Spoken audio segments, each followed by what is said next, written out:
श्री गणेशाय नमः। आपके अपने YouTube चैनल जय मां कंजक में आपका बहुत बहुत स्वागत है। भाद्रपद माह के शुक्ल पक्ष की चतुर्थी को गणेश चतुर्थी या गणेश चौथ मनाई जाती है। गणेश चतुर्थी व्यापक रूप से संपूर्ण भारत में धूमधाम से मनाई जाती है। इस दिन व्रत करके गणेश चतुर्थी व्रत कथा या गणेश चतुर्थी की कहानी सुनी जाती है। विघ्न विनाशक श्री गणेश जी को देवताओं में सर्वोच्च स्थान प्राप्त है। श्री गणेश देवताओं में प्रथम पूजनीय है और बुद्धि के देवता है। गणेश जी का वाहन चूहा है और गणेश जी की पत्नियां रिद्धि और सिद्धि हैं। इनका प्रिय भोग मोदक है। गणेश चतुर्थी के दिन प्रातःकाल स्नान आदि करके गणेश जी की प्रतिमा को सिंदूर चढ़ाकर षोडोपचार विधि से पूजा करें और दक्षिणा अर्पित करके 21 लड्डुओं का भोग लगाते हैं। इनमें से 5 लड्डू गणेश जी की प्रतिमा के पास रखकर शेष ब्राह्मणों को दान में देते हैं। गणेश जी की प्रतिमा को उत्तम मुहूर्त में नदी या तालाब में विसर्जित किया जाता है। इस दिन गणपति पूजन करने से बुद्धि व रिद्धि सिद्धि की प्राप्ति होती है और सभी विघ्न बाधाएं नष्ट हो जाती हैं। जो भी लोग गणेश चतुर्थी का व्रत रखते हैं उन्हें गणेश चतुर्थी व्रत कथा सुननी चाहिए। इस दिन गणेश चतुर्थी व्रत कथा सुनने का विशेष महत्व माना गया है। जो भी व्यक्ति गणेश चतुर्थी का व्रत पूरे विधि विधान से करके गणेश चतुर्थी की व्रत कथा सुनता है उसके जीवन में सुख समृद्धि और खुशहाली का आगमन होता है।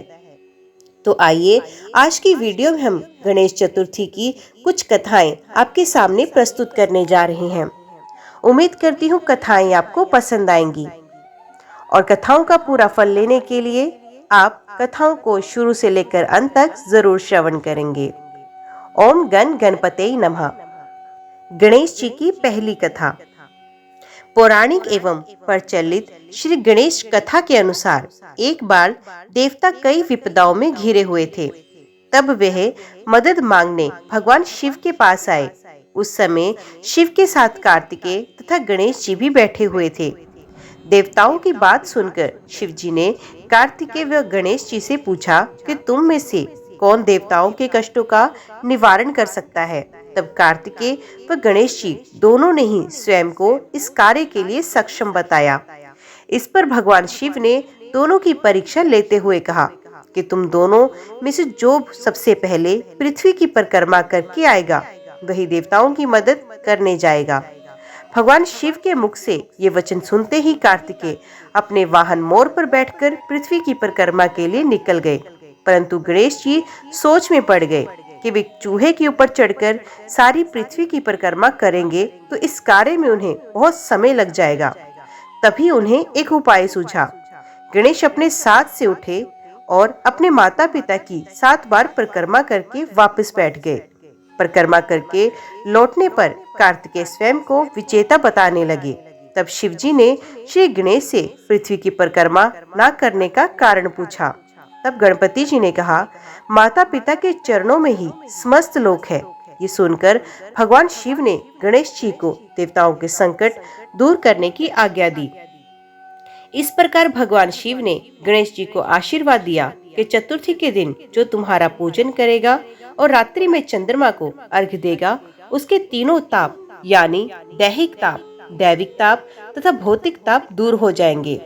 इस व्रत को करने से व्रतधारी के सभी तरह के दुख दूर होंगे और उसे जीवन के भौतिक सुखों की प्राप्ति होगी। चारों तरफ से मनुष्य की सुख समृद्धि बढ़ेगी।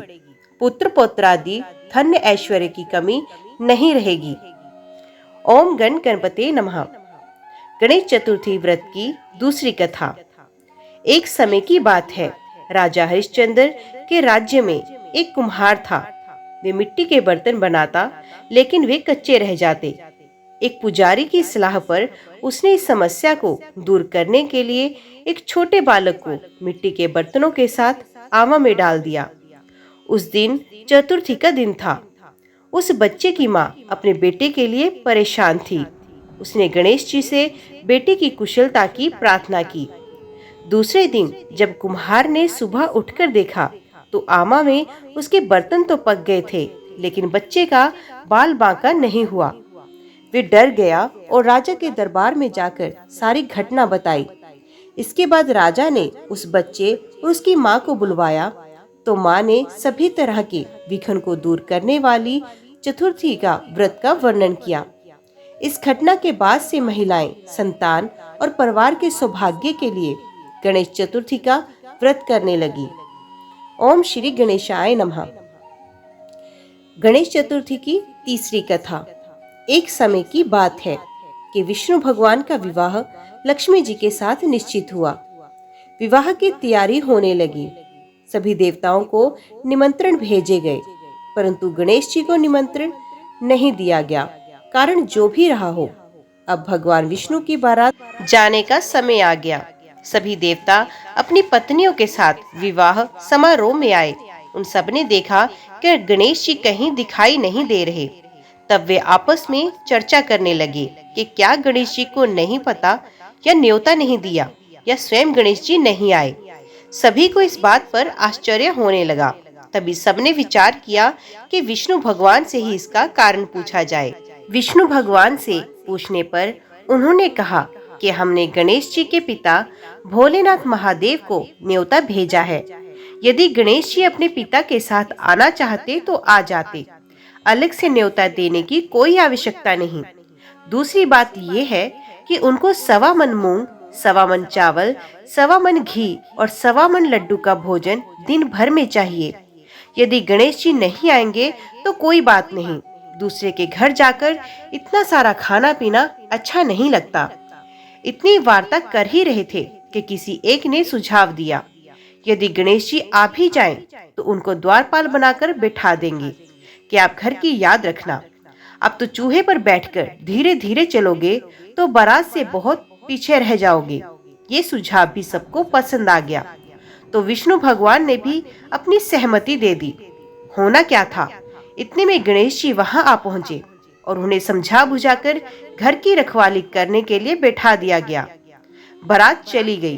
तब नारद जी ने देखा कि गणेश जी तो दरवाजे पर ही बैठे हुए हैं, तो वे गणेश जी के पास गए और रुकने का कारण पूछा। गणेश जी कहने लगे कि विष्णु भगवान ने मेरा बहुत अपमान किया।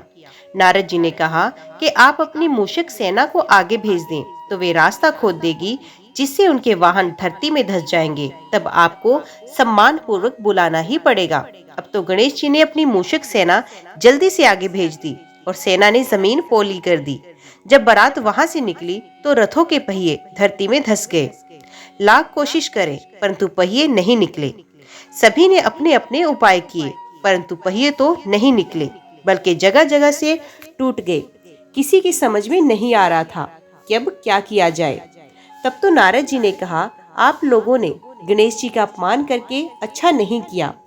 यदि उन्हें मनाकर लाया जाए तो आपका कार्य सिद्ध हो सकता है और ये संकट टल सकता है। शंकर भगवान ने अपने दूत नंदी को भेजा और वे गणेश जी को लेकर आए। गणेश जी का आदर सम्मान के साथ पूजन किया गया। तब कहीं जाके रथ के पहिए निकले। अब रथ के पहिए निकल तो गए, परंतु वे टूट फूट गए, और तो उन्हें सुधारे कौन। पास के खेत में खाती काम कर रहा था, उसे बुलाया गया। खाती अपना कार्य करने के पहले श्री गणेशाय नमः कहकर गणेश जी की वंदना मन ही मन करने लगा। देखते ही देखते खाती ने सभी पहियों को ठीक कर दिया।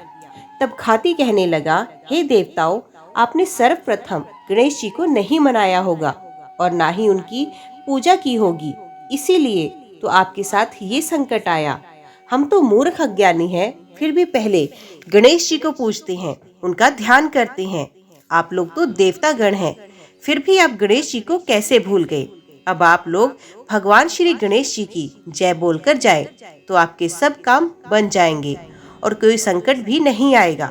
ऐसा कहते हुए बारात वहां से चल गई और विष्णु भगवान का लक्ष्मी जी के साथ विवाह संपन्न करा के सभी सकुशल घर लौट आए। हे गणेश जी महाराज, आपने विष्णु भगवान को जैसे कार्य सार्यो, ऐसे कार्य सबके सिद्ध कर जो। बोलो गजानन भगवान की जय। गणेश चतुर्थी की चौथी कथा। श्री गणेश चतुर्थी व्रत की पौराणिक कथा के अनुसार एक बार भगवान शिव तथा माता पार्वती नर्मदा नदी के किनारे बैठे थे। वहां माता पार्वती ने भगवान शिव से समय व्यतीत करने के लिए चौपड़ खेलने को कहा। शिव चौपड़ खेलने के लिए तैयार हो गए, परंतु इस खेल में हार जीत का फैसला कौन करेगा, ये प्रश्न उनके समक्ष उठा।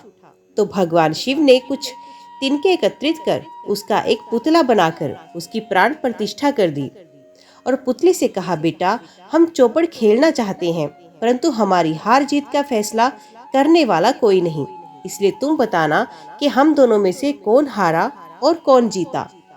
उसके बाद भगवान शिव और माता पार्वती का चौपड़ खेल शुरू हो गया।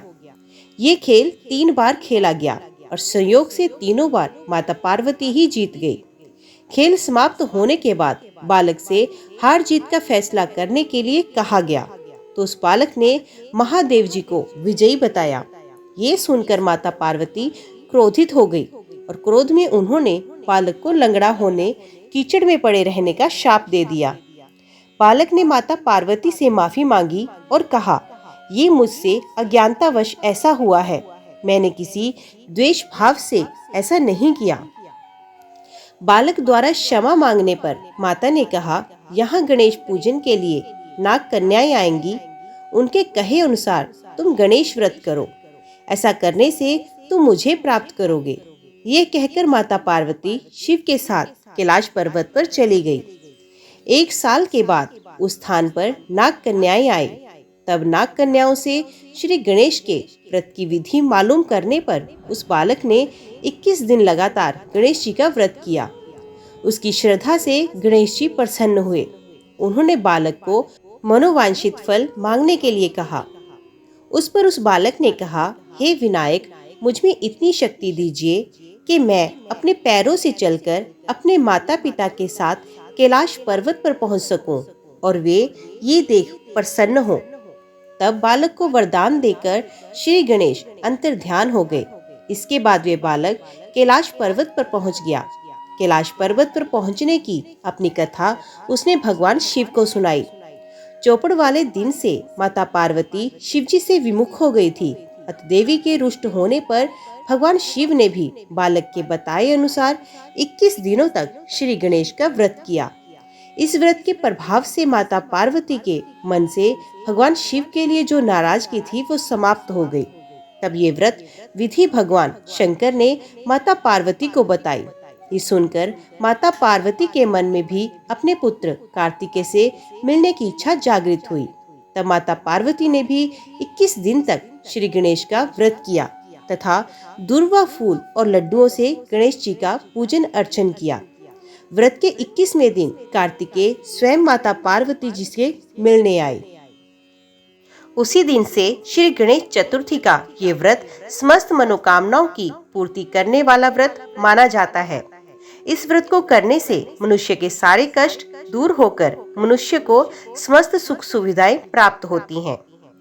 ओम श्री गणेशाय नमः। आज की वीडियो में इतना ही।